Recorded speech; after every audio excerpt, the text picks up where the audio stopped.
Love you. Thank you. Bless you. सभी divine souls को दिल से नमन करती हूँ आप सबको। और आज से हम फिर एक नई शुरुआत कर रहे हैं। इस शुरुआत में ना मैं सबसे पहले कहूंगी, एक चीज पे भरोसा करते, भरोसे पे भरोसा करते, फेथ पे फेथ करना सीखते हैं। क्योंकि हमारी जिंदगी का ना सबसे बड़ा प्रॉब्लम पता है क्या है? हम विश्वास नहीं रख पाते, ना खुद पे, ना उस डिवाइन पर जिनके हम अंश हैं। और अगर मुझसे आप कहिए कि दूसरा विश्वास करने की क्या चीज है, तो वो मैजिक पे, कि मैजिक होता है।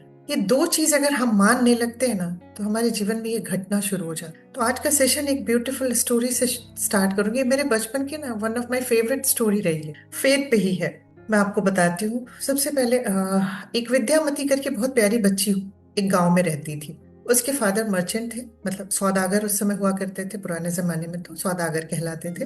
तो देश विदेश सब जगह अपनी चीजों को लेके जाया करते। तो इस वजह से उनके पास बहुत सारा पैसा था और वो अपनी बेटी से बहुत प्यार करते। जब उनकी बेटी 3 साल की थी तो उन्होंने कहा कि पापा, मुझे एक मंदिर बनवा दो विष्णु भगवान की। तो बोले अच्छा ठीक है, आप जैसा कहेंगे हम वैसा करेंगे। और उन्होंने उनके लिए एक सुंदर सा मंदिर भी बनवा दिया विष्णु भगवान का। और जैसे ही मंदिर बन के पूरा हुआ, उस बच्ची का नाम था वैराग्यमती।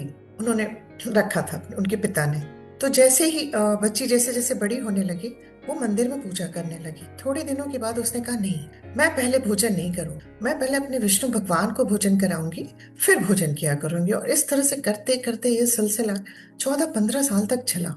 एक दिन उनकी मम्मा पूछते हैं कि वैराग्यमती, तुम भगवान से को भोग लगाती हो, सब कुछ करती हो, तुम उनसे मांगती क्या हो? तो बोले कुछ नहीं, सब कुछ तो दिया है उनका। हाँ, एक विश जरूर मांगती हूँ। तो क्या मांगती हो? बोले कि हे प्रभु, एक बार मुझे दर्शन दे देना, बस साक्षात मुझे तुम्हें देखना है, और मेरी कोई इच्छा नहीं। तो उसकी माँ हंसने लगती है, बोले बेटा ऐसा कभी नहीं होगा। कुछ भी मांग लिया होता है इसके बदले तुमने, तुम्हें मिल जाता, बट ये नहीं हो सकता। भगवान साक्षात नहीं आते हैं इंसानों के लिए। बोले ये तुम्हारा विश्वास है, बट मेरा विश्वास है कि वो मुझे दर्शन देंगे। तो उसकी मम्मा हंसते हैं और बोलते अच्छा ठीक है, देखते, भगवान करे तुम्हारा विश्वास जीते और मैं हार जाऊं। और उसके बाद वो अपने काम में लग जाती है। वो फिर मंदिर जाती है, भगवान की पूजा करती है और यही प्रार्थना करती है। तब तक देखती है कि एक ठग जो होता है उधर से गुजर रहा होता है। तो उस मंदिर से जब गुजर रहा होता, तो चूंकि वैराग्यमती ये जोर जोर से मांग रही होती है कि हे ईश्वर मुझे दर्शन दे दो, ये सुन लेता है ये ठग। तो कहता है अरे, ये तो बड़ी अच्छे घर की लग रही है, और इसकी विश भी ऐसी है कि पूरी हो चाहे नहीं हो, मेरा काम इसके थ्रू हो जाएगा। तो वो जाता है और कहता है बिटिया सुनो, तुम्हें भगवान विष्णु के दर्शन करने हैं साक्षात? तो बोली हाँ। बोले मैं वो गुरु हूँ जो किसी को कुछ भी दर्शन करा सकता हूँ। बोले अच्छा, तो मुझे आपके लिए करना क्या होगा? आप मुझे दर्शन करा दीजिए विष्णु भगवान के। बोले ऐसे थोड़ी होता है, तुम्हारे घर में जितने भी गहने जेवर सोने की अशर्फिया है सब लेते आओ, सब बांध बांध के ले आओ। और यहाँ नहीं होगा ये सब दर्शन वर्शन, जंगल में होता है, गांव में नहीं होता है। बोली अच्छा अब थोड़ी देर रुके, मैं बस बांध के आती हूँ घर से सारा सामान। सारा सामान जाती है घर से, सारे सोना चांदी जितनी भी अशर्फिया गहने जेवर सब बांध लेती है। बांध करके उनके साथ वो चल देती है ठग के साथ। और एक जंगल में ठग उनको ले जाता है। ठग उनको ले जा करके कहता है कि एक काम करो, ऐसे नहीं होगा, तुम्हें मुझे पेड़ में बांधना होगा, तब जाकर के भगवान के तुम्हें दर्शन होंगे। तो कहती तो बांध दीजिए। वो उसको पेड़ में बांध देता है और कहता है सुनो, ये किसी से नहीं खुलवाना, अगर किसी और ने आके खोला ना तो तुम्हें दर्शन नहीं होंगे भगवान के। तो कहती है कि नहीं नहीं नहीं नहीं, मैं आप ही से खुलवाऊंगी चाहे कुछ भी हो जाए। बोला मैं तब तक एक गांव से होकर के आता हूँ, ये सारी चीजें जो है जहाँ रखने के बाद भगवान के दर्शन होते हैं मैं वहां रख के आता हूँ। ठीक ठीक, आप इन सारी चीजों को लेके जाए। और ये कहकर ठग उनका सारा सामान लेके फरार हो जाता है। अब रात तक घर नहीं आती है बेटी। पिता को चिंता होती है, गांव में निकलते हैं, पूछते हैं मेरी बेटी को किसी ने देखा क्या? बोला हाँ, एक किसी इंसान के साथ जंगल की तरफ जा रही थी। फिर सब लोग जंगल की तरफ जाते हैं और देखते हैं कि बैरागमती एक पेड़ में बंधी हुई है। तो उसके पिता कहते हैं कि तुम यहाँ कैसे? बोले अरे नहीं पिताजी, आप मेरी चिंता ना करें। वो सारा किस्सा सुना देती है कि एक गुरु आए हैं जो मुझे भगवान विष्णु के दर्शन कराएंगे। तो हंसते हैं, कहते बेटा वो ठग था, तुझे ठग के गया। अब चल तेरा हाथ खोल देता हूँ, कोई बात नहीं, तू सुरक्षित है ना, मेरे लिए ये बहुत बड़ी बात है, मुझे गहनों का बहुत जाने का अफसोस नहीं। और जैसे ही खोलने जाती है वो चिल्लाने लगती, नहीं पिताजी, आप मेरा हाथ नहीं खोलेंगे, मेरा हाथ तो मेरे गुरु ही खोलेंगे। तो कहते हैं कि ऐसे कैसे हो सकता है, वो ठग था, वो भाग गया बेटा। बोले नहीं। और वो रोने लगती, बोले पिताजी मैंने आपसे कभी कुछ नहीं मांगा है, प्लीज मेरे मुझे यहीं छोड़ दे। और वो रोते रोते वहां से चले जाते हैं, अपनी बेटी से वो बहुत प्यार करते हैं। और जाते हैं उसी मंदिर में बैठ के कहते हैं कि क्या ईश्वर, ये क्या किया तूने? जिसने तेरी इतनी पूजा की, बिना तुझे खिलाए कभी उसने खाना नहीं खाया, और आज तेरे रहते हुए कोई तेरे सामने ही उसे छल के चला गया और तू उसे बचा भी नहीं सका। तेरे होने का मतलब क्या है? और ये कह के रोते हुए घर चले जाते हैं। अगले दिन सोचते हैं कि शायद ईश्वर मेरी बेटी को घर ला देंगे। वो उठते हैं, सबसे पहले उसके कमरे में जाते हैं, देखते बिटिया वहां नहीं होती है। तो उसकी माँ से पूछते, बोली नहीं वो नहीं आई है। तो पूछते तुम क्या कर रही हो? बोली भोग बना रही हूँ भगवान विष्णु को लगाने की। बोले कोई जरूरत नहीं है उसको भोग लगाने की, कोई जरूरत नहीं है। जो हमारी बच्ची की रक्षा नहीं कर सकता है उसे किसी भोग की जरूरत नहीं। कैसा ईश्वर है वो? और भोग नहीं लगता। एक दिन भगवान को भोग नहीं लगता, 2 दिन नहीं लगता, तीसरे दिन भी नहीं लगता। भगवान को बहुत तेज भूख लग रही होती है। तो भगवान नारद जी को बुलाते हैं, नारद मुनि को, कि बोलते हैं कि नारद मुनि इधर आइए, मुझे 3 दिन से भोग नहीं लग रहा है। तो कहते हैं कि जाइए जरा पता करके आई भाई बात क्या है। बोला अच्छा ठीक है मैं जाता हूँ देख के आता हूँ बात क्या है। जब नीचे आते हैं तो पता चलता है उनको कि ऐसे ऐसे वैरागमती को किसी ने, कोई ठग ऐसे ऐसे बेवकूफ बना के चला गया और पेड़ पे बंधी हुई है। तो नारद मुनि सोचते अच्छा जाता हूँ मैं ही समझा देता हूँ। बताया कि पिता की बात नहीं समझी उन्होंने। बोला अरे मैं तो नारद मुनि हूं ना, मेरी तो समझेंगी। और ये कह के उनके पास चला जाता और कहता है कि मुझे पहचाना?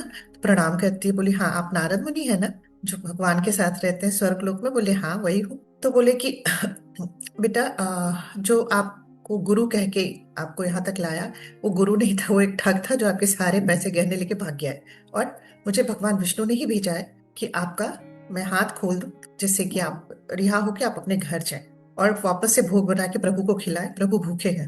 वो जैसे ही आगे बढ़ते कहते बिल्कुल नहीं, मेरे गुरु ने कहा है और मुझे दर्शन कराएंगे तो मुझे दर्शन करा के रहेंगे, और मुझे नहीं हाथ खोलना है। और प्लीज आप भी मेरा हाथ नहीं खोलेंगे, और प्लीज आप यहाँ से जाइए। बहुत समझाते हैं लेकिन उसकी समझ में कुछ नहीं आता है और वो वापस लौट जाते हैं। नारद मुनि भगवान विष्णु से कहते हैं कि प्रभु वो तो नहीं मानने की, जाना तो आप ही को पड़ेगा क्योंकि खुलवाने से मना कर दिया उन्होंने। फिर भगवान विष्णु कहते हैं कि अच्छा ठीक है मैं ही जाता हूँ। भगवान विष्णु सीधा उसके पास ही पहुंचते हैं और बोलते हैं कि अब तो मान लो कि मैं ही भगवान विष्णु हूँ और वो ठग था जिसने तुम्हें ठगा और वो भाग गया तुम्हें लेके। तो प्रणाम करती है और बहुत खुश होती है कि ईश्वर आपको बहुत बहुत धन्यवाद। तो कहते चलो अब तुमने मान लिया, अब मैं तुम्हारा हाथ तो खोल दूं? बोली नहीं। बोले अब क्या प्रॉब्लम है तुम्हारा? बोले देखिए मैं 18 साल से 15 साल से पूजा कर रही हूँ। मैं कहती थी आप मुझे दर्शन दे दो, आपने मुझे दर्शन नहीं दिया, लेकिन उस गुरु ने मुझे आपके दर्शन करा दिए। तो वो कितना भी है वो बहुत महान है। तो मेरा हाथ तो मेरे गुरु ही खोलेंगे। अब भगवान विष्णु भी चकरा गए। कहते अरे यार जाओ यार पकड़ो उसको, तो कहाँ है? तो भाई इन्हें पता होता है वो कहाँ है। बोले उस गांव में भी वो ठगी कर रहा है, उसको पहले पकड़ के लाओ और उसके हाथ से ही इसको खुलवाएंगे। और उसको पकड़ के लाते हैं सब, क्योंकि भगवान उनको गाइड करते हैं उन्हें पकड़ के लाते हैं। और जब वो आते हैं तो वो उन्हें प्रणाम करती है वैरागमती और कहते हैं सब कि हाथ खोलो इसका। और जब हाथ खोलते और कहते हैं स्वीकार करो कि तुम ठग हो? तो कहता है कि मैं ठग हूं। बोला कि आप जो भी होंगे बट मेरे लिए तो वो गुरु है जो भगवान का दर्शन करा दिया जी। तो विश्वास में इतनी ताकत होती है ना कि वो एक ठग को भी पे अगर आप विश्वास करते हो, मेरा इसको आप इसको कहते हैं ना कहानियां सच नहीं होती, कहानी में सच होता है। इसका मीनिंग का मतलब अगर आप विश्वास करते हैं ना तो आपकी लाइफ में मैजिक स्टार्ट हो जाता है। तो विश्वास करना सबसे इंपॉर्टेंट है। जो भी चीज हम सीखते हैं उन चीजों बिना इफ एंड बट किए हुए। आप देखिए ना ईश्वर ने हमें कितना सुंदर बनाया है। हमारे कॉन्शियस माइंड को सिर्फ 10% वर्क दिया, 90% जो दिया है उन्होंने इलॉजिकल माइंड जो हमारा सब कॉन्शियस है उसको वर्क दिया है। तो हम लोगों ने को अपने जीवन में भी ना लॉजिक 10% ही रखना चाहिए। ज्यादातर हम लोगों को ना एक बच्चे की तरह हर अच्छी चीज पे विश्वास करना कि मेरी लाइफ में हर चीज अच्छी हो रही है, आगे भी सब बहुत अच्छी होगी। तो इस कहानी से जो मैं आपको बताना चाहती हूँ बस ये एक ही चीज स्टार्ट करना चाहूंगी। विश्वास रखिए जो भी आप सीख रहे हैं वो काम करता है। हम सबके अंदर एक डिवाइन इंटेलिजेंस है, इस पे विश्वास रखिए। वो कहीं बाहर नहीं है, हम सबके खुद के अंदर है। आज जिन्होंने भी दीदी का सेशन इवनिंग का अटेंड किया होगा उसमें दीदी ने इसी को बताया है कि उसके पास जब आपको हील करने की पावर है, टूटे हुए वर्टिब्रास को वो जब बिना किसी मेडिसिन बिना किसी सर्जरी के ज्वाइन कर सकता है, तो आपको नहीं लगता वो कुछ भी हमारे लिए क्रिएट कर सकता है? रिलेशनशिप चैलेंज कौन सा बड़ा चीज है फिर तो? वेल्थ कौन सी बड़ी चीज है उसके लिए? लेकिन बस एक ही चीज कहूंगी ना, विश्वास करिए उन पे। उनका बच्चा बनने की कोशिश करना, उनका बंदा बनने की कोशिश करना है। वो हमसे पूजा पाठ नहीं चाहते। वो ये भी नहीं कहते तुम दिन भर मेरा जाप करो। मैं कहती हूँ ना कुछ गाने की लाइन है मुझे बहुत सुंदर लगती हूँ। क्या वो करेगा लेके चढ़ावा, सब कुछ हार के बैठा है। क्या वो करेगा लेके चढ़ावा, सब कुछ त्याग के बैठा है। भक्त नहीं वो भला है ढूंढता, गुण देखे गुणगान नहीं। कहने का मतलब ना वो भला इंसान खोजता है जो ईश्वर का काम कर रहा है, उसके लिए वो प्रिय हो, भले उसका नाम ले चाहे ना ले। तो आज के बाद ना हमें भला इंसान बनना है। भक्त बनने से अच्छा है कि हम किसी के काम आ सके। और विश्वास रखिए वो आपके साथ है। राइट। तो आज का जो मेरा सेशन है वो इसी पे बेस्ड है। और मैं एक ही चीज कहूंगी कि जिनको विश्वास है उनकी जिंदगी आज के बाद बहुत खूबसूरत हो जाएगी। और जो 1% भी डाउट रखेंगे ना, तो माइंड के लिए 1% doubt is equal to 100% doubt. तो मैं कहती हूँ डाउट मत रखिए। दिव्यांशु दी बड़ी सुंदर बात बोलती है, लॉजिक छोड़ो, मैजिक देखो। तो आज के बाद लॉजिक हटाइए यहीं पे और मैजिक स्टार्ट करते हैं। आज से अपनी लाइफ के मैजिक को हम लोग स्टार्ट करते हैं देखना। तो आज का कुछ क्वेश्चन से स्टार्ट करूंगी आज का सेशन सबके लिए। ये क्वेश्चंस के जो आंसर्स है ना, आपको खुद को ही देने हैं। लेकिन उसके पहले मैं आज आप लोगों को बताना चाहूंगी कि जिस ग्रुप को आपने ज्वाइन किया है, that is he lessons mind science private limited. ये एक कंपनी है जिसके founder doctor Mangesh sir and को फाउंडर डॉक्टर श्वेता मंगेश हैं और डायरेक्टर हैं। इस इंस्टीट्यूट को बनाने का, इस कंपनी को बनाने का जो हमारा पर्पस है, इसके थ्रू हम लोगों को यह सिखा सके कि जिंदगी में अगर कोई चीज सबसे ज्यादा इंपॉर्टेंट है तो जिंदगी इंपॉर्टेंट है। और इस जो प्राइवेट लिमिटेड कंपनी है, इसके अंडर में हम साइंस ऑफ माइंड सिखाते हैं, हुनर सिखाते हैं, हुनर फिलॉसफी सिखाई जाती है, जिसमें कि हम कोशिश करते हैं कि अपने इस जो पावरफुल माइंड हमारे पास है, ईश्वर का जो वरदान हम सबको मिला हुआ है, इस पावर को हमें हर घर में पहुंचाना है, हर इंसान के दिल में पहुंचाना है, उन्हें समझाना है कि हमारा पावर कहीं और बाहर नहीं है, हम सबके खुद के अंदर है। इसी पावर को सिखाने के लिए जो हमें समझ आ गया एज अ डॉक्टर कि हमारी हीलिंग के लिए ना हमें बहुत कम चीजें जरूरत पड़ती है और हमारी बॉडी को हीलिंग आती है। हमारी लाइफ में 5 एरियाज में हम सब काम करते हैं, health, wealth, success, fame, relationship, spirituality में हम सब ग्रो करना चाहते हैं या काम करना चाहते हैं। आपको पता है, सिर्फ और सिर्फ आप अपने पे काम करके ये सारी चीजें अटेंड कर सकते हैं। हमें आउटर वर्ल्ड में कुछ भी करेक्ट करने की जरूरत नहीं है। आज तक हम लोगों को ये बताया नहीं गया था, हमने सीखा नहीं था। तो हम क्या कर रहे हैं, सारे करेक्शंस आउटर वर्ल्ड में कर रहे हैं, इनर वर्ल्ड में कुछ भी नहीं कर पाते। पता ही नहीं कोई इनर वर्ल्ड जैसी कोई चीज भी है। बट मैं कहती हूँ जितनी दुनिया आपको बाहर दिख रही है ना, उसका प्रोजेक्टर अंदर चल रहा है। आज यही बताने की एक छोटी सी कोशिश है। तो इस कंपनी का जो मेन मोटिव ये है, क्योंकि as a doctor I see daily how unexpressed emotions turn into illness. As a doctor हम एक चीज को देखते हैं कि हमें इलनेसेस दिखाई देता है, बट उसके जब मैं रूट में जाती हूँ, चूंकि अभी मैं होलिस्टिक इस पे काम करती हूँ, मैं जब भी पूछती हूँ अंदर क्या चल रहा है, मैं आपको बताती हूँ ना, पहले आंसू गिरते हैं फिर शब्द निकलते हैं। क्योंकि किसी ने सालों से उनसे ये नहीं पूछा कि क्या चल रहा है, अंदर बताओ। बाहर तो सबको दिख रहा है, पेट में दर्द है, ये बीमारी हो गई, अल्ट्रासाउंड ये बता रहा है, पैथोलॉजी रिपोर्ट ये बता रही है, बट कोई ये नहीं पूछता कि मन के अंदर क्या घाव है जो दिखाई नहीं दे रहा किसी को। मैं सिर्फ इतना पूछती हूँ, क्या हो गया, क्या चल रहा है, बताओ, क्या दुख है तुम्हें। मैंने बोला ना, मेरी बात ध्यान से सुनिएगा, पहले आंसू बहते हैं फिर शब्द निकलते हैं। आप इससे ना किसी इंसान के पीड़ा का अंदाजा लगा सकते हैं। तो मैं एक ही रिक्वेस्ट करूंगी, जितने भी लोग इस ग्रुप से जुड़ रहे हैं, ईच वन हील वन, एक एक पर्सन एक एक को हील करने की जिम्मेदारी आज यहाँ से उठाते हैं, क्योंकि आप वो पर्सन होंगे। मैं कहती हूँ, आपको पता है, हीलिंग के लिए आपको मेडिकल की डिग्री की जरूरत नहीं है। आपके पास कोई भी उदास दिखे ना, या किसी को हेल्थ चैलेंज है ना, एक ट्रस्ट वर्दी गार्डियन की तरह उसको सुन लीजिए। मैं आपको बोलती हूँ 50% वो बंदा हील हो जाएगा। कोई उसको अच्छा लिसनर नहीं मिला आज तक, हर इंसान उसे जज कर रहा है। ट्रस्ट इशू है। आज उसने इतनी बार अपना ट्रस्ट खोया है ना कि उसको खुद पे और उस ऊपर वाले से भी ट्रस्ट हट गया है। तो वो ट्रस्ट वर्दी गार्डियन बनिए, स्पिरिट बनिए, हम सब है वो। हम क्या सोचते कि हमें कौन सा कोई अच्छा दोस्त मिल गया है। मैं एक बार एक सेशन कर रही थी, बच्चों का सेशन था, उसमें मैंने कहा एक अच्छा इंसान बनते हैं और लोगों के दुखों को बांटते हैं, एक वो पर्सन बनते हैं, ट्रस्ट वर्दी पर्सन बनते हैं कि कोई भी हमसे कुछ भी शेयर कर सके। तो एक बच्ची ने मुझसे पूछा, हम तो बन जाएंगे तो किसी की खोज पूरी हो जाएगी, लेकिन हमारी खोज का क्या। मैंने कहा आप करके तो देखो, आप एक की खोज पूरी करोगे, आपकी खोज को, आपकी चीजों को पूरा करने के लिए एक फौज खड़ी होगी। आजमा के देखिए, मैं खुद इसका बहुत बड़ा उदाहरण हूँ। जब मैंने शुरुआत की थी तो किसी एक का ही सुना था, आज मुझे सुनने के लिए हजारों लोग रेडी हैं। अगर मैं किसी को भी कभी भी कॉल कर दूं कि आई नीड यू,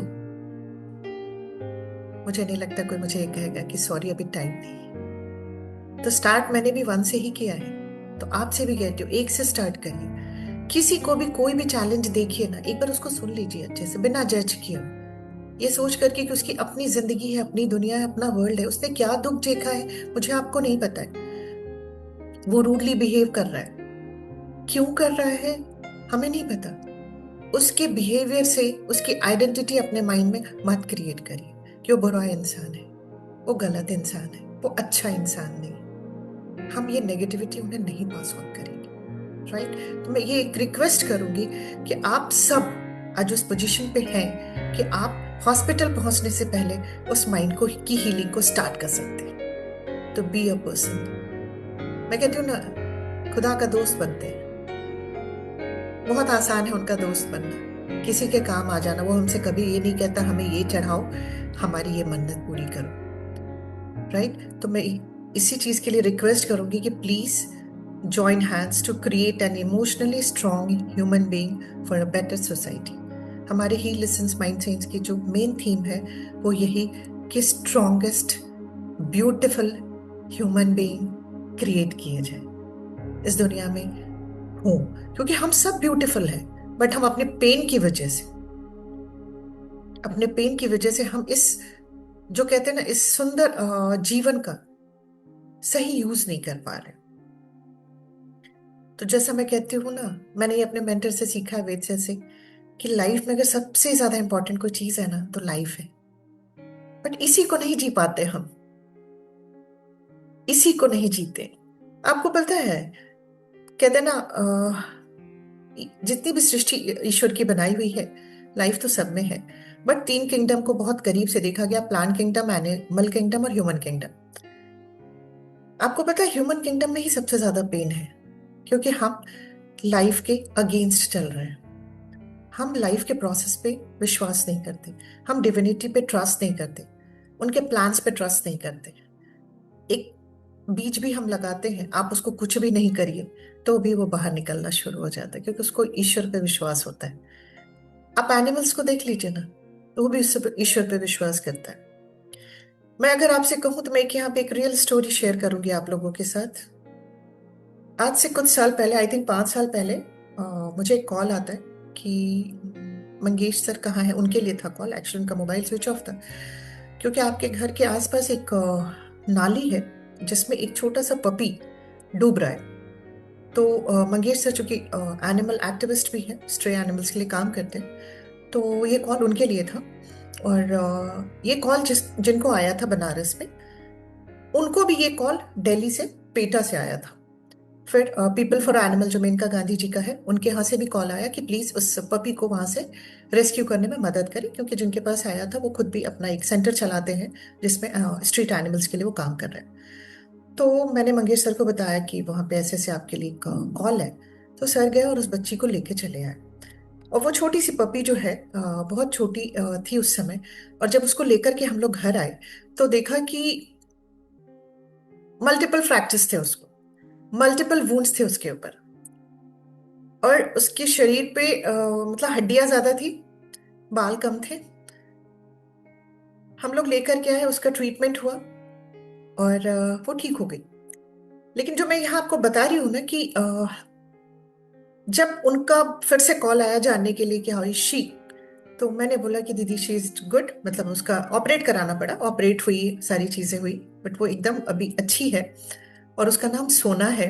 और मैं आज आपको बताती हूँ कि जब मुझे दीदी से ये पता चला कि वो 5 घंटे से वहां पे थी, उस नाली में वो 5 घंटे से डूब रही थी, और मैं सिर्फ कनेक्ट कर रही थी कि किसको भेजूं। उनकी टीम कहीं इधर कहीं उधर कहीं इधर थी, बट कोई भी उस तरफ नहीं था जहां वो डूब रही थी। एक बार अंदाजा लगा के देखिए, जब मंगेश सर उसे लेकर के आए तो मैंने कहा ये कैसे निकाले आप इसको। बोले श्वेता आप बिलीव करिए, इसके चारों हाथ पैर टूटे हुए, मल्टीपल फ्रैक्चर्स थे उसके।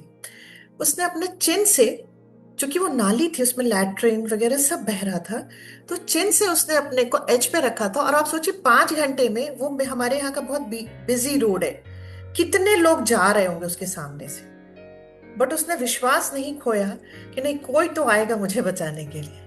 वो चाहती तो 5 घंटे कोई चीज होती एक छोटी सी पपी के लिए, बट उसने ट्रस्ट रखा कि नहीं, कोई तो आएगा मुझे यहाँ से बचाने के लिए। ईश्वर पे उसने विश्वास रखा, क्योंकि उसके पास थिंकिंग का ना पावर नहीं था, थॉट प्रोसेस नहीं होता इनको। बस उसके पास एक ट्रस्ट था कि नहीं, कोई तो मुझे बचाने आएगा जरूर। और आया, उसका सेवियर आया और उसको बचा के लेके आया। और आज मैं आपको बताऊं तो मेरे घर की जान है वो, हम सब की जान है। और वो बहुत कुछ सिखाती है हम सबको। आज वो ठीक हो गई, क्योंकि जब उसको हम लेकर के अभी आए ना, तो डॉक्टर्स ने जितने लोगों को यहाँ भी कंसल्ट किया, वाराणसी से लेकर के मैंने एमपी तक कंसल्ट किया, सबने एक ही चीज कहा कि ये सरवाइव नहीं करेगी। और अगर सरवाइव कर भी गई तो बेड पे ही रहेगी। जी भैया, बिल्कुल सही कहा भाई ने, हमारी प्यारी सोना कि वो हमेशा बेड पे रहेगी, वो चल फिर नहीं पाएगी। और आज अगर आप उसको दौड़ते हुए कूदते हुए देख लेंगे ना, तो यकीन नहीं होगा कि जिसकी कहानी मैंने आपको सुनाई है वही है। तो कभी आप लोगों से वो भी उसको भी शेयर करेंगे, उसकी भी वीडियोस भी शेयर करेंगे। लेकिन जो मेरा बताने का पर्पस ये है कि सिर्फ हम ह्यूमन बीइंग ही ट्रस्ट नहीं रख पाते। एक सीड रख पाता है ट्रस्ट, एक एनिमल किंगडम का एक छोटा सा एनिमल ट्रस्ट रख पाता है ईश्वर। हम और आप नहीं रख पाते। पता है हम कहाँ ट्रस्ट रखते हैं? जहां नहीं भी रखे तो चलता है। फॉर एग्जाम्पल मैं आपको बताती हूँ, हम किसी रेस्टोरेंट में जाते हैं, ऑर्डर देते हैं, और मेरे बाद कोई आया होता है, देखते हैं उसका ऑर्डर आ गया है, तो देखते हैं अच्छा उसके सिर्फ एक कॉफी है। अच्छा मेरा तो पूरा डिनर है, कोई बात नहीं, वो कॉफी उसका था, छोटा सा था, इसलिए जल्दी उसका सर्व हो गया। हम उस किचन में, उस रेस्टोरेंट पे पूरा विश्वास रखते हैं कि मेरा खाना अच्छे से प्रिपेयर हो रहा है, इसलिए टाइम लग रहा है।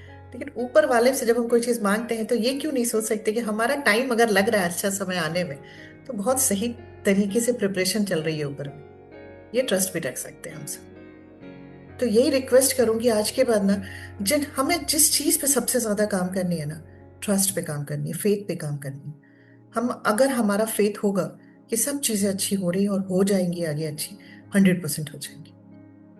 तो चलिए आज का सेशन फिर से स्टार्ट करते हैं, क्योंकि लाइफ में जो सबसे सुंदर और सबसे इंपॉर्टेंट चीज है, वो है हमारी लाइफ खुद। तो इसको जीने के लिए ही आ, कैसे जीना चाहिए, जी करके आपके सामने आए, ये तो मैं आपको बताती हूँ।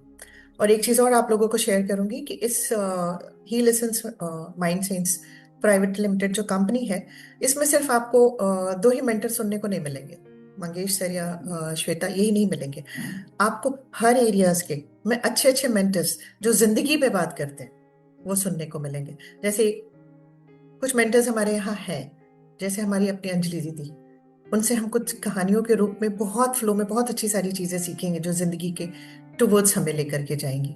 हमारी प्यारी ग्रेटिट्यूड एंड फॉरगिवनेस क्वीन दीदी, दिव्यांशु दीदी, और एन नंबर ऑफ, जितने भी मैं नाम यहाँ नहीं ले रही हूँ, मधुकर सर, वेद सर, मतलब एन नंबर ऑफ मेंटर्स को आपको सुनने को यहाँ पे मिलेगा। तो इस जर्नी पे हमें बने रहना है और हमेशा कुछ ना कुछ सबसे सीखते रहना है।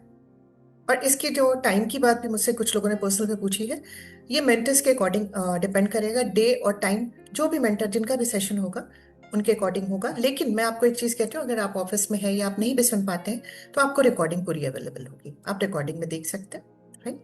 तो आगे बढ़ते हैं। Love you, thank you, bless you.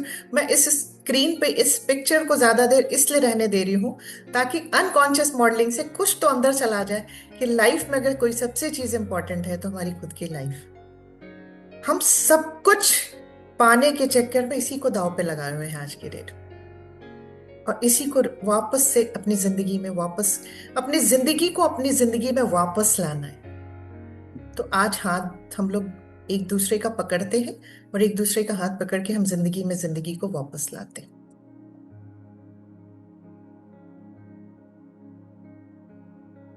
The most important thing in life is life itself. Right? मेरे कुछ क्वेश्चंस, इसके आंसर्स खुद को अभी दीजिएगा, सब लोग अपने मन में ही दीजिएगा। Who is taking your life decisions? आपके लाइफ के डिसीजंस कौन ले रहा है? पहला क्वेश्चन है मेरा।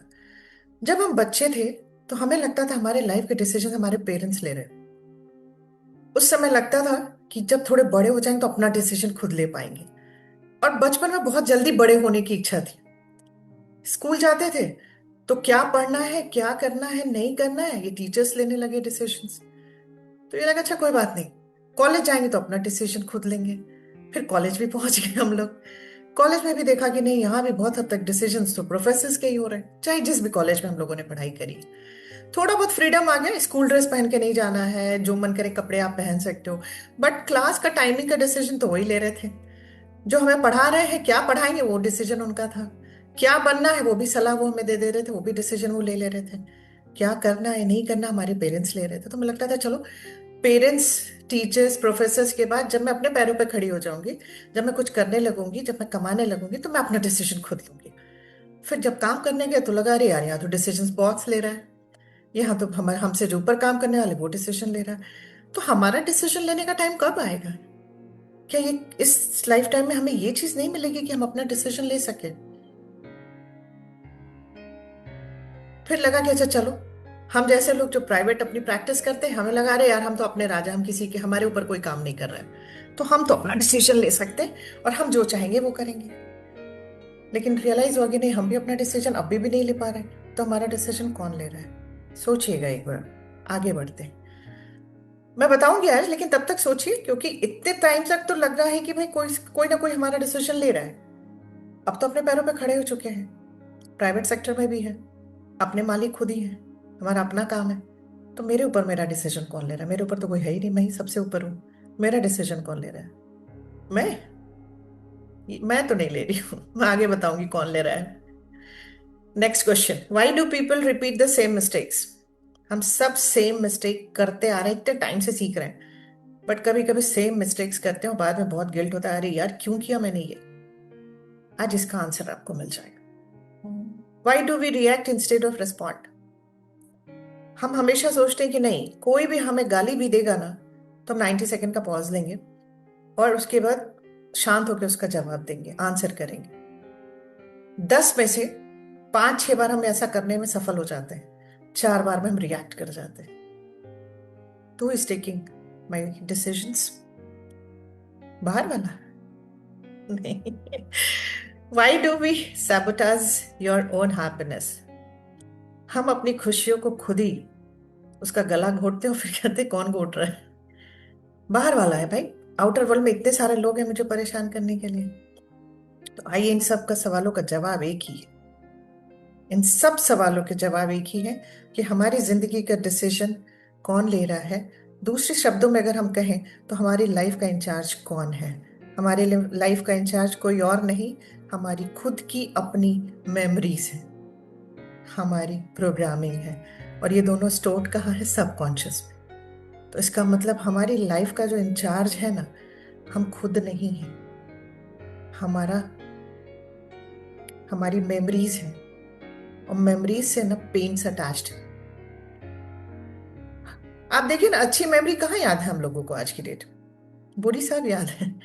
पूरा एक एक पॉइंट याद है, कपड़ों का कलर याद है, किसने क्या पहना था, शब्द तो इतनी सुंदरता से याद है कि अगर स्क्रिप्ट लिखने को दी जाए तो जो हुआ सीन, उससे अच्छा इवेंट हम लिख सकते हैं। एक अच्छी स्टोरी को अगर हमने अभी, हम किसी को भी उठा दे और कहे कि एक अच्छी स्टोरी जल्दी से शेयर करें, नहीं कर पाएंगे, क्योंकि वो याद ही नहीं है। तो जितनी भी मेमोरीज हम लोगों के सबकॉन्शियस में रखी हुई है, उससे एक पेन अटैच्ड है।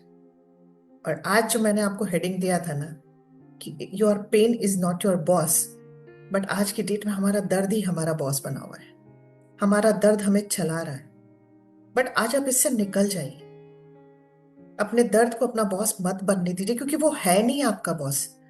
वो आपको छोड़ने को रेडी है, आप उसे नहीं छोड़ रहे। राइट? तो आज से इस चीज को याद रखिए कि आप खुद के इंचार्ज तो नहीं। आप खुद का डिसीजन खुद नहीं ले रहे हैं।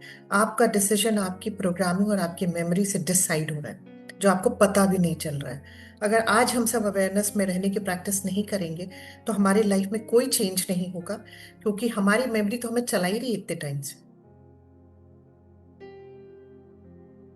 तो नाव में आने की प्रैक्टिस करना स्टार्ट कर दीजिए। पास्ट को ना हम कंधे पे टांगे घूम रहे हैं। पास्ट कहता है मैं तो पास्ट हो गया हूं, मुझे क्यों ढो रहे हो? जब भी आप पास्ट की कोई चीज डिस्कस करते हैं या रिलिव करते हैं, तो आपका पास्ट यही सोचता है यार मैं कब ओवर होऊंगा। इवेंट के रूप में तो मैं ओवर हो चुका हूं, बट यहां तो मैं अभी भी चल रहा हूं। और उसका रूल है, आप उसको जितना चलाओगे आपका फ्यूचर वो वही डिसाइड करेगा। लेकिन ये मत करिए, क्योंकि हमारा past is equal to not our future. हम बनाए हुए हैं past is equal to our future, क्योंकि हम प्रेजेंट में नहीं हैं। तो आज के बाद ये हमेशा याद रखिए कि आपकी जीवन का इंचार्ज आप खुद भी नहीं हैं। चाहे आप अपने पैरों पे खड़े हो, चाहे आप कितने भी पैसे वाले हो, अगर आपको इमोशनल पेन हर्ट्स है, तो आपकी मेमोरी आपको एक आपका इंचार्ज है। वो आपको चला रही है अपने हिसाब से। मैं इसको एक एग्जाम्पल से आपको समझाने की कोशिश करती हूँ। आपका किसी के साथ बहुत बुरा एक्सपीरियंस होता है, आप किसी से मिलने जाते हैं, उससे बहुत बुरा एक्सपीरियंस होता है आपको। सपोज एक एग्जांपल लेते हैं कि आप बैंक में जाते हैं, बैंक मैनेजर के पास आपको कुछ काम के लिए आप जाते हैं, और बैंक मैनेजर बहुत बुरी तरह आपसे बिहेव करता है और कहता है आप भी एकदम निकल जाइए यहाँ से, आप आपका काम नहीं होगा, और आप आ जाते हैं। फिर नेक्स्ट टाइम आपको पता है आपको जाना उसी बैंक में, आपका खाता उसी बैंक में, आप फिर से जब निकलने लगते हैं तो आप कहते हैं अरे यार वो बहुत बेकार आदमी है, मैं उसको यहाँ नहीं जाऊंगा। तो आपको कौन चला रहा है? आपका इंचार्ज कौन है? आपकी मेमोरी। जो पास्ट आपने एक्सपीरियंस किया है वो मेमोरी के रूप में आपके अंदर स्टोर्ड है। आपको वो गवर्न कर रही है, उस पर्सन को देखने का तरीका आप उस मेमोरी के फिल्टर से देख रहे हैं उसको, कि वो रूड है, बुरा इंसान है। लेकिन जैसे ही आप प्रेजेंट मोमेंट में आते हैं, क्योंकि प्रेजेंट में पास्ट, अगर मैं आपसे कहती हूँ अगर पास्ट डिलीट कर दिया जाए, मान लीजिए आप एक उस दिन बैंक मैनेजर से आए और कुछ ऐसा करके हिप्नोटाइज करके हम आपके उस पास्ट को डिलीट कर देते हैं। अगले दिन सुबह उठ के, आप सुबह सो के उठते हैं और अब मैं आपसे कहती हूँ कि जो भी पर्सन है कि आज आपको बैंक का काम है, अच्छा हाँ कर लेंगे ना, कोई दिक्कत नहीं, क्यों? पास्ट डिलीट हो चुका है। अब आप अपने इंचार्ज हैं। तो आप पास्ट को लेके मत चलिए ना, पास्ट को छोड़ दीजिए वहां पे। पास्ट कल बीत चुका है। आज नया दिन है, नया समय है। आज के दिन में हम ये सोच के जाएंगे कि आज मेरा काम होके रहेगा।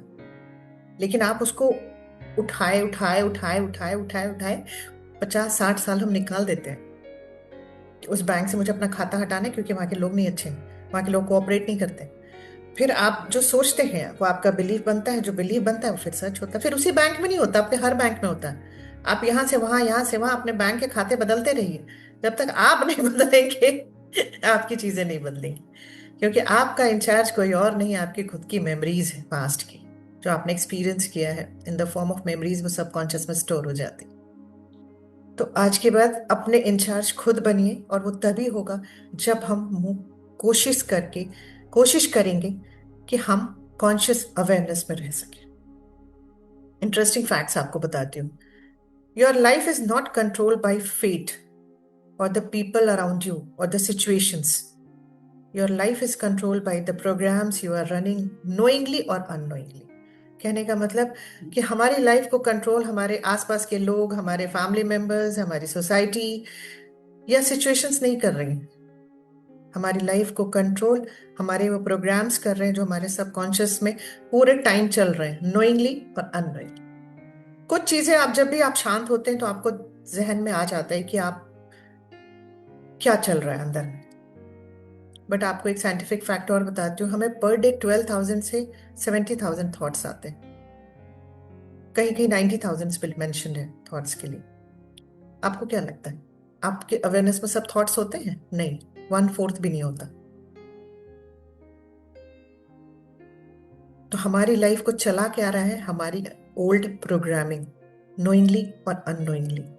Until you change your subconscious programming, you will keep living your past and experiencing the same in your life.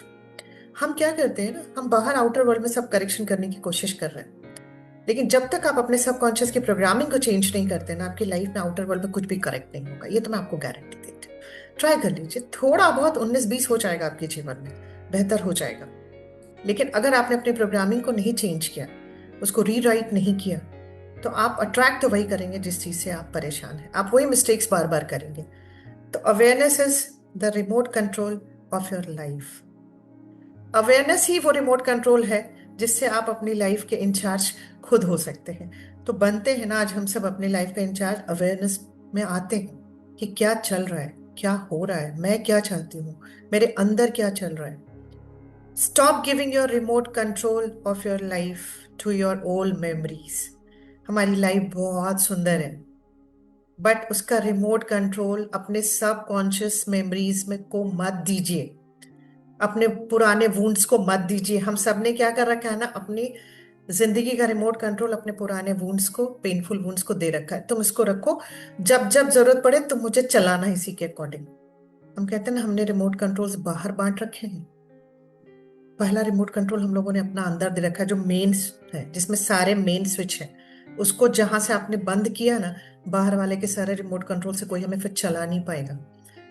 हमें क्या लगता है, किसी ने रिमोट दबाया हम हंस दिए, किसी ने रिमोट दबाया हम दुखी हो गए। लेकिन मेन रिमोट जो है ना, वो अपने सबकॉन्शियस वुंड्स को दिए हुए हैं हमने, वहां पे जो वुंड्स स्टोर करके रखा है। तो आज से अपना रिमोट कंट्रोल वहां से लेना स्टार्ट करिए। एक दिन में नहीं होगा, बट एक दिन जरूर होगा। उसको लेते हैं और अपनी जिंदगी को सुंदर बनाते हैं हम लोग। तो थोड़ा बहुत हम लोग आज जानेंगे कि मेमोरीज होता क्या है, क्योंकि तभी हम अपनी मेमोरीज पे काम कर पाएंगे। Right. Memories are the way the mind stores and later brings back our experiences, knowledge, skills, emotions and perceptions. कहने का मतलब, जो भी आज तक सबकॉन्शियस में प्रोग्राम हो रहा है, जो भी इवेंट बाहर हो रहा है, वो एक मेमोरी के फॉर्म में हमारे सबकॉन्शियस में इंस्टॉल हो जाती है, प्रोग्राम हो जाती है। जब आप उसको बार बार रिलीव करते हैं, तो आपका माइंड उसको इंपॉर्टेंट मानने लगता है कि ये मेरे ओनर के लिए इंपॉर्टेंट फाइल है, तो मुझे इसको एग्जीक्यूट करना है। क्योंकि subconscious is an illogical mind. वो लॉजिक नहीं लगा सकता है कि जो आप ये सोच रहे हो ये दुखद घटना है कि सुखद घटना है। क्योंकि हम सब अपने जीवन में सुख चाहते हैं, दुख नहीं चाहते। लेकिन आप अंदर क्या चला रहे हैं ना, पिक्चर तो वही चलेगी जो सीडी अंदर प्ले हो रही है। बाहर आपको पिक्चर वही दिखेगा जो सीडी आपने अंदर लगा रखा है। और वो सीडी लगाना हमारी अपनी चॉइस है, चाहे वो अनजाने में हुई हो या जानबूझ के हमसे हुआ है। बट वो हमारी ही खुद की चॉइस है, किसी और ने हमें नहीं दिया है वो। They are not just the mental recordings, they are the living imprints that influence our behavior, decisions, beliefs, and even our health and relationships. कहने का मतलब कि जो भी रिकॉर्डिंग अंदर गई, क्योंकि हमारे सबकॉन्शियस का एक पावर होता है, he records each and everything, each and everything. एक यहाँ पे जो साउंड हम और आप अभी सेंस भी नहीं कर पा रहे हैं, अगर वो साउंड है तो सबकॉन्शियस उसको रिकॉर्ड कर रहा है। जो पिक्चर पे मेरा आपका ध्यान भी नहीं है, सबकॉन्शियस उसको रिकॉर्ड कर रहा है। मेरी टोन अप एंड डाउन हो रही है, मेरी टोन की एक एक चीजें वो रिकॉर्ड कर रहा है। आपका सबकॉन्शियस भी इन तीनों चीजों को उठा रहा है। पर ये प्रोग्रामिंग जो वहां हो जाती है ना, ये रिकॉर्डिंग्स जो वहां है, वो इन्फ्लुएंस करता है हमारे बिहेवियर को, हमारे डिसीजंस कि हम कैसा डिसीजंस लेंगे, हमारे बिलीफ सिस्टम्स को बनाने में हमें हेल्प करता है, और even our health and relationship को भी अफेक्ट करता है।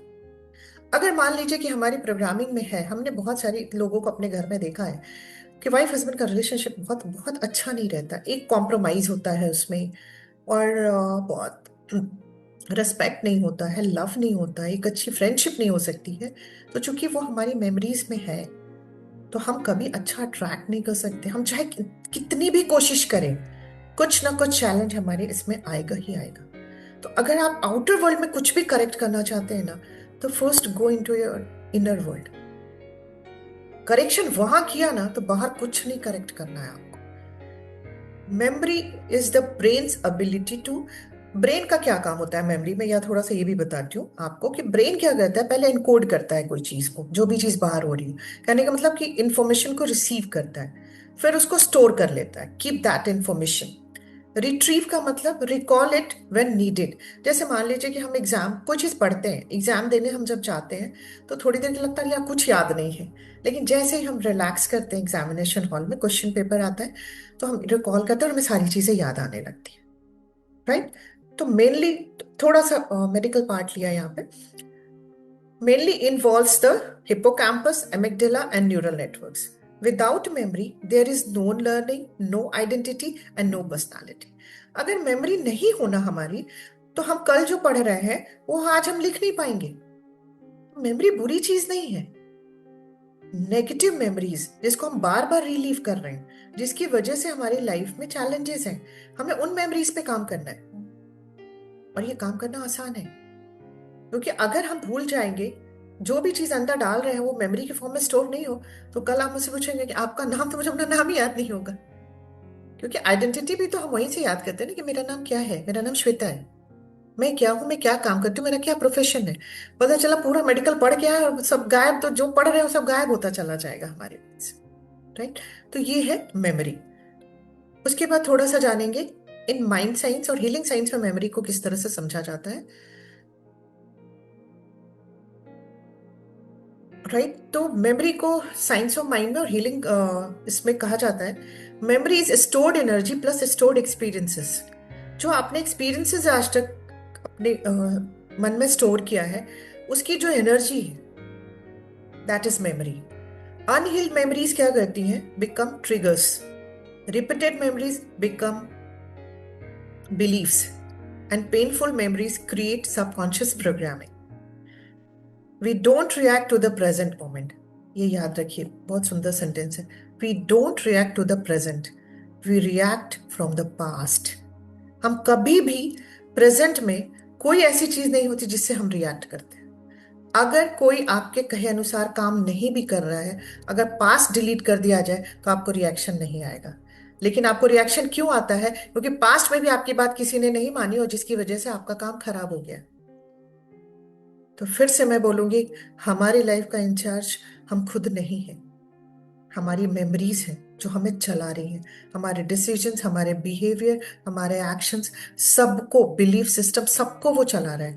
और हमें बहुत अच्छे से पता है कि हमारे बिलीफ्स ही हमारा फ्यूचर क्रिएट करते हैं। उसी के सिलसिले में कुछ आगे कंटिन्यू करते हैं हम लोग इसको।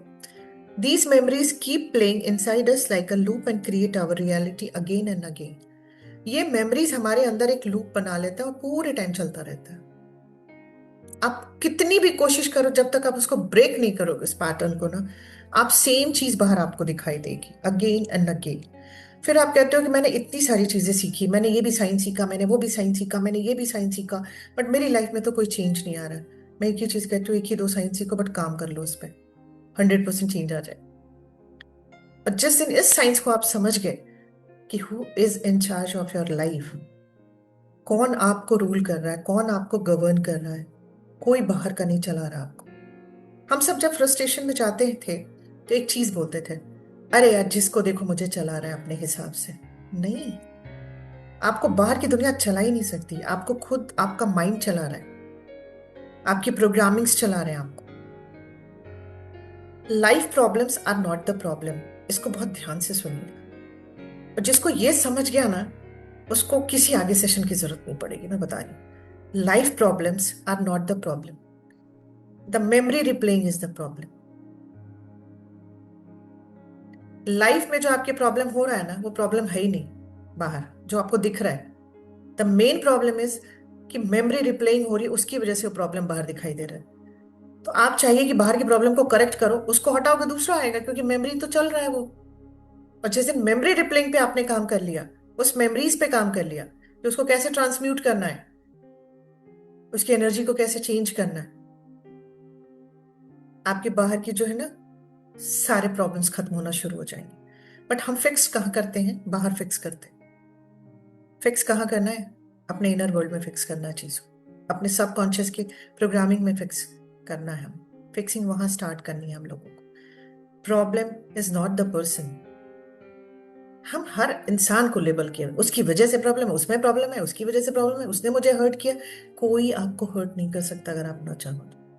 कोई आपकी लाइफ में प्रॉब्लम नहीं क्रिएट कर सकता अगर ना चाहे तो, अगर आप ना चाहो तो यहां भी वही बात कहूंगी, problem is not the person, problem is the memory replaying within me and about that person. मेरे अंदर जो चल रहा है, उस पर्सन को लेकर के जो मेमोरी मेरे अंदर चल रही है, वो प्रॉब्लम है। अंजलि दीदी प्लीज बताइए, समझ में आ रहा है मैं जो बोलना चाह रही हूँ? क्योंकि ये दो लाइन बहुत इंपॉर्टेंट है। Right, okay.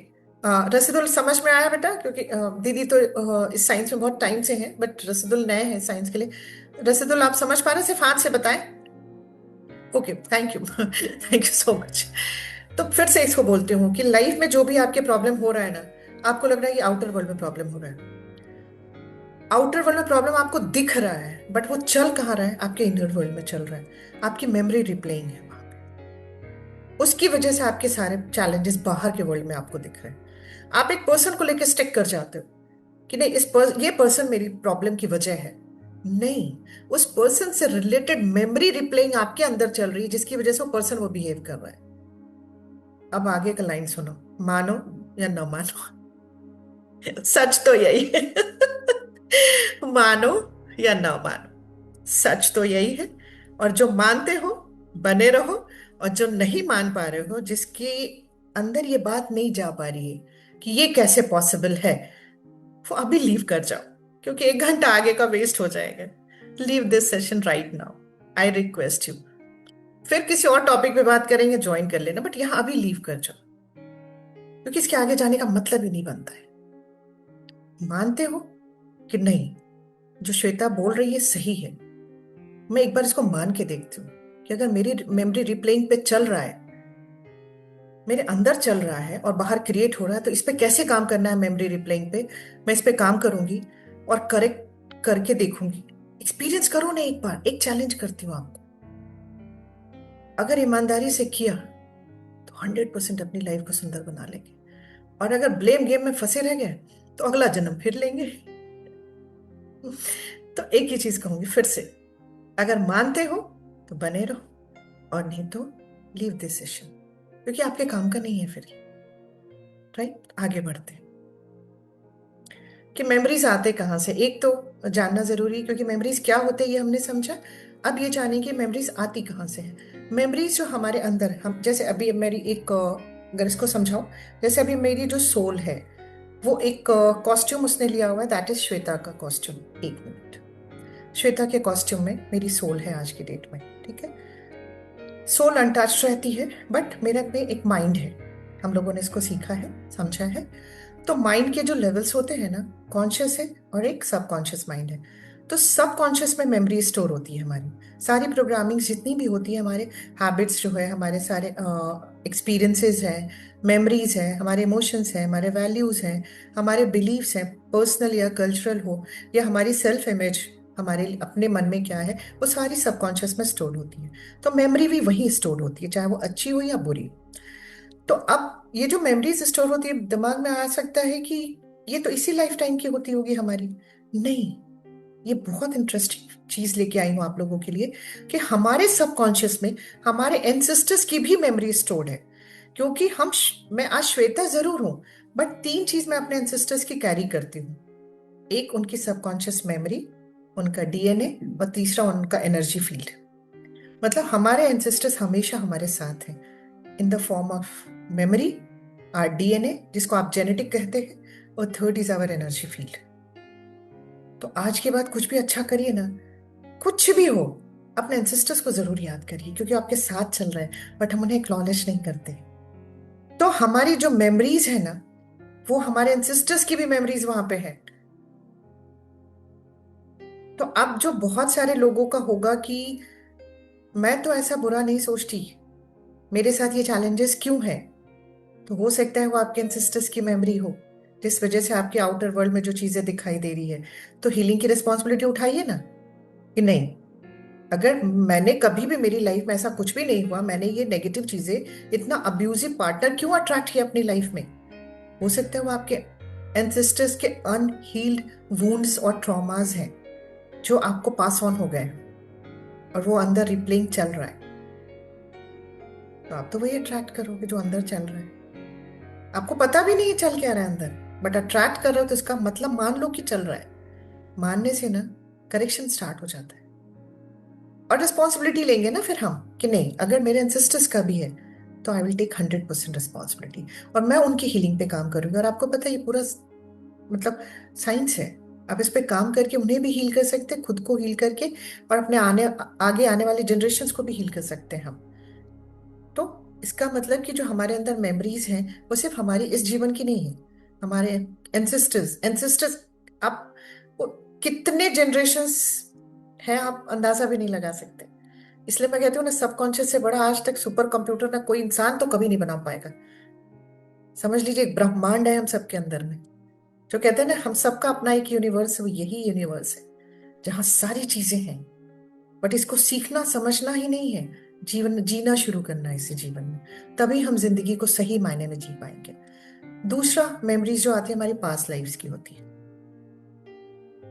कहते हैं कि जब बच्चा वूम में होता है, माँ के गर्भ में होता है, तो उसको अपनी पास्ट लाइफ पूरी याद होती है। लेकिन जैसे ही बच्चा इस दुनिया में आता है, and we cut the cord, umbilical cord, बच्चा एमनीजिया में चला जाता है। जो डॉक्टर्स यहाँ जुड़े हैं वो इस चीज से समझेंगे कि कॉर्ड किसको बोलते हैं। इसे सभी जानते हैं, बच्चे से जुड़ी हुई नाल जो मदर और बच्चे को कनेक्ट करती है।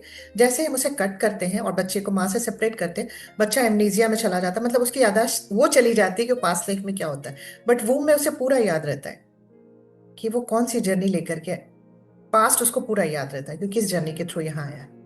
राइट। तीसरा, जो मेमोरीज आती है वो वूम्स में, वूम में जो मदर वूम्स में जो हमारी 9 मंथ्स की जर्नी होती है, वहाँ उस समय जो मदर ने एक्सपीरियंस किया होता है वो सारी मेमोरीज भी वहाँ होती है। अगर मदर ने उस समय ये एक्सपीरियंस किया होता है कि दुनिया बहुत खराब है, दुनिया में हर इंसान मुझे हर्ट करने के लिए होता है, तो ये मेमोरीज वहाँ स्टोर हो जाती है बच्चे की, और फिर बच्चा उससे मिलती जुलती चीजें अट्रैक्ट करता है। इसलिए मैं कहती हूँ ना, 9 मंथ्स बहुत इंपॉर्टेंट है हम सबके लिए। इसलिए मैं फिर से with folded hands I request everyone to please promote वूम प्रोग्रामिंग, क्योंकि वूम में हम बहुत कुछ 80% अपने बच्चे के लिए बेहतर लिख सकते हैं। हमारे बच्चे भले ही बड़े हो गए हैं, बट यहाँ पे जैसे जितने भी डॉक्टर्स हैं, कुछ गायनेकोलॉजिस्ट भी हैं, तो उनसे रिक्वेस्ट करती हूँ कि प्लीज प्रमोट वूम प्रोग्रामिंग। उनको कहिए कि सीखो, 9 मंथ्स की जर्नी में आप अपने बच्चे को विरासत में बहुत कुछ दे सकते हो, क्योंकि 80% डेवलपमेंट जो होता है एक सुंदर जीवन का, वो वूम में हम ये सारे फॉर्म्स में, माइंड प्रोग्रामिंग के फॉर्म में अपने बच्चे को दे देते हैं। नेक्स्ट मेमोरीज आती है हमारी जो अर्ली चाइल्डहुड एक्सपीरियंस जो हम करते हैं, यहाँ तक कि जैसे अभी भी लेटर लाइफ में भी जो हम एक्सपीरियंस करते हैं, वो सारी भी मेमोरीज के रूप में हमारे सबकॉन्शियस में स्टोर रहती है। When we experience tension or fear in our life that causes the stress is really a memory. Emotions tied to those past memories are the reason of our current suffering. कोई भी आपको जो tension और fear आ रहा है ना, जैसे ही आप अपनी बॉडी को रिलैक्स करेंगे ना और समझेंगे आपको ये डर क्यों आ रहा है, डर का मतलब ही है कि आप प्रेजेंट में नहीं हैं। आप या तो किसी पास्ट की मेमोरी में हुक हो गए, आप पास्ट में चले गए। जैसे सपोज मान लीजिए कि एक एग्जाम्पल से इसको समझते हैं, जैसे हमें एग्जाम देने जाना है, हमने पढ़ाई की और जैसे एग्जाम देने के लिए हम जब पहुंचे, अचानक से मुझे घबराहट होने लगी। मैं जा गई और मेरा एग्जाम भी अच्छा नहीं हुआ। जब आप लौट के आइएगा तो आप शांति से बैठिएगा कि आपने आसपास अभी जो भी एग्जाम से, किसी एग्जाम में एक ऐसा ही इंसिडेंस हुआ होगा। आपको एक बार अगर किसी चीज से डर रह जाता है, वो प्रोग्रामिंग वहां स्टोर हो जाती है, फिर आप उससे मिलते जुलते हर चीज से डरने लगते हैं। अगर किसी एक पर्सन ने आपके साथ बिहेवियर अच्छा नहीं किया, मान लीजिए कोई टीचर है आपके बच्चों की, आप जाते हैं और वो अचानक से बुरी तरह से आपसे चिल्लाने बोलने लगते हैं, फिर जब भी आप किसी टीचर से मिलने जाते हो तो आपको डर लगता है। क्यों? क्योंकि हम इंचार्ज नहीं है, क्योंकि हम प्रेजेंट मोमेंट में नहीं है। हमारा पास्ट मेमोरी जो है वो आपको बताता है कि अरे देखो फिर टीचर से मिलने जा रही हो, वो फिर से बुरा तुम्हें ह्यूमिलिएट कर सकते हैं। तो आज जो हमें समझना है ना कि हमें इन मेमोरीज पे काम करने की जरूरत है। और जैसा कहते हैं no pain in present moment, present moment को प्रेजेंट मोमेंट इसलिए कहा जाता है क्योंकि यहाँ पे ना सिर्फ और सिर्फ खुशियां हैं। तो मेरा आपसे एक क्वेश्चन है, who is sitting on the throne of your life? आपकी जिंदगी के सिंहासन पे कौन बैठा है? आप खुद बैठे हैं कि कुछ कैक्टस लेके बैठे हैं आप, अपने पास्ट का, अपने फियर्स का, अपने इमोशनल वूंड्स का, या अपने सबकॉन्शियस नेगेटिव प्रोग्रामिंग्स का? सिंहासन आपका है, इस पे आप नहीं बैठे। और अगर बैठे भी हैं तो बहुत तकलीफ में बैठे, बहुत पेन में बैठे। बट वही बात है ना, मैं दिव्यांशु दी से रिक्वेस्ट करूंगी, बड़ी सुंदर कहानी सुनाती है दीदी, इस पे 1 मिनट यहीं पे बता। Love you, thank you, bless you. सभी डिवाइन सोल्स को मेरा नमन। एक्चुअली श्वेता के सेशन में मैं ऐसे हूं ना, तो आए बाद में बात करेंगे उसके बारे में, अभी स्टोरी पे बात करते हैं। एक बार क्या होता है, दो दोस्त सुबह सुबह सैर के लिए निकलते हैं, मतलब मॉर्निंग वॉक के लिए। तो तभी एक जो दोस्त होता है वो सुनता है कुत्ते के रोने की आवाज आ रही है। तो वो दूसरे दोस्त से कुत्ता, अरे यार देख, किसी कुत्ते के रोने की आवाज आ रही है ना। कहता हाँ हाँ हाँ, ठीक है, चल आगे चल। वो फिर से कहता है देख ध्यान से सुन यार, कुत्ते के रोने की आवाज आ रही है। कहता हाँ यार चल। तू ऐसे क्यों रिएक्ट कर रहा है? ऐसा लग रहा है तेरे को पता है कि क्या प्रॉब्लम है। उसने कहा हाँ पता है। उसने क्या हुआ कि ये जो कुत्ता है, ध्यान से सुनिएगा, ये जो कुत्ता है ये एक कील के ऊपर बैठा है। उन्होंने कहा अच्छा, कील के ऊपर बैठा है तो कील तो चुभ रही होगी, तो उठ क्यों नहीं जाता? कहता इतनी भी नहीं चुभ रही। हम सब अपनी लाइफ की कीलों पे कुछ इसी तरह बैठे हुए हैं। चुभ तो रही हैं, अबे यार उठे कौन, चल यार निकाल ले, इतनी भी नहीं चुभ रही, इतना तो सहन लेंगे। बिल्कुल उठने सही। का कष्ट हम में से या उठने का कर्ज नहीं जुटा पाए। Love you, thank you, thank bless you you. So much Devyanshu di. ये स्टोरी आपके मुंह से जितनी सुंदर लगती है, मुझे नहीं लगता मैं इतने सुंदर से इसको प्रेजेंट कर पाती। तो जो मेरा यहाँ कहने का मतलब है ना, कि हम लोग बहुत सालों से अपने साथ भी काम कर रहे हैं, लोगों के साथ भी काम कर रहे हैं। जब लोग ये कहते हैं ना कि मेरी लाइफ में जो भी चीजें हो रही है वो आउटर वर्ल्ड में लोगों की वजह से हो रही है, सिचुएशंस की वजह से हो रही है, और मैं कहती हूँ नहीं, काम तो आपको अपने पर करना है, आप क्रिएटर हो, आपकी मेमोरी रिप्लेइंग से हो रही है, ऐसा कैसे हो सकता है? तो मैं कहती हूँ दीदी इनको छोड़ दो, अभी इनको इतनी भी नहीं चुभ रही है। जब बहुत ज्यादा चुभेगी ना, जब इतना दर्द होगा ना, तब कुछ उपाय नहीं समझ में आता। सही में आप खुद देखिए, जब दर्द हद से बढ़ जाता है ना, तो हम कुछ भी एक्सेप्ट करने के लिए तैयार होते हैं। कोई हमें कहे कि अरे यार तुम बहुत बुरी इंसान हो, तब तुम एक्सेप्ट करो, तुम तुम्हें दवा देंगे, तुम कहते हैं हाँ मैं बहुत बुरी इंसान हूँ, बट मुझे दवा दे दो। तो तब जब तक दर्द हद से नहीं गुजरता है ना, तब तक हम ये एक्सेप्ट नहीं कर पाते हैं कि हम ही क्रिएटर हैं अपनी जिंदगी के। और मैंने एक चीज देखा, मैं और दिव्यांशु दी, मंगेश सर और अंजलि दीदी अक्सर ये बात करते हैं, कोई एक बार में मान जाता है कि हाँ हम क्रिएटर हैं, कोई कहता नहीं मैं क्रिएटर कैसे हो सकती हूँ। सर ने बड़ा सुंदर इसका आंसर दिया, जिसका दर्द सच्चा है और हद से पार हो गया है ना, वो, उसको मेडिसिन चाहिए, चाहे जो बोलो उसको मानने के लिए तैयार हो जाता है, वो कुछ भी करने के लिए तैयार हो जाता है। जब कोविड में ऑक्सीजन नहीं मिल रहा था लोगों को, तो किसी हद तक लोग गए थे। वही यहाँ भी होता है। और जिनका दर्द अभी हद से पार नहीं हुआ होता है ना, वो इसकी जिम्मेदारी नहीं उठा पाते, क्योंकि उनको लगता है अरे नहीं, इतनी भी थोड़ी चुभ रही है कि मैं जिम्मेदारी ले लूं कि मैं क्रिएट कर रही हूँ अपनी जिंदगी के सारे दुख। तो आज के बाद मैं एक ही चीज कहूंगी यहाँ पे आप लोगों को, आगे के स्लाइड से समझते हैं इसको, कि जिंदगी के सिंहासन पे कांटे हमने खुद ने बिछा रखे हैं, अपने पास्ट के, अपने फियर्स के, अपने इमोशनल वुंड्स के और सबकॉन्शियस प्रोग्रामिंग के। ये सारे नेगेटिव हैं जिसको हम टाइम टू टाइम रिलीव करके इमोशनल डिस्क्लोजर के नाम पे शेयर करते जाते हैं, एक पर्सन से दूसरे पर्सन, दूसरे पर्सन से तीसरे पर्सन, और वो हमेशा वहां बना रहेगा। ये मैं आपको 100% गारंटी देती हूँ। तो अगर आपको लगता है कि नहीं, आप इस सिंहासन से उठना चाहते हैं, तो इसकी इसकी जो कहते हैं ना, फर्स्ट स्टेप तो आप ही को उठाना होगा, आपको ही उठना पड़ेगा इस कांटे से। राइट। कुछ साइंस लेके आई हूँ कि आपको लगे कि हाँ आप सबकॉन्शियस, आपके माइंड, जब सबकॉन्शियस माइंड आपकी लाइफ को रूल कर रहा है या रन कर रहा है, सेम टॉक्सिक रिलेशनशिप और टॉक्सिक पीपल अराउंड यू, अगर आपको लग रहा है कि मैं इतना कुछ कर रही हूँ और मेरे आसपास कुछ भी अच्छा क्यों नहीं हो रहा है, तो you are a creator. Fear without reason, बिना किसी रीजन के आपको फियर आता है। Procrastination is a main problem आज हम सब फेस कर रहे हैं।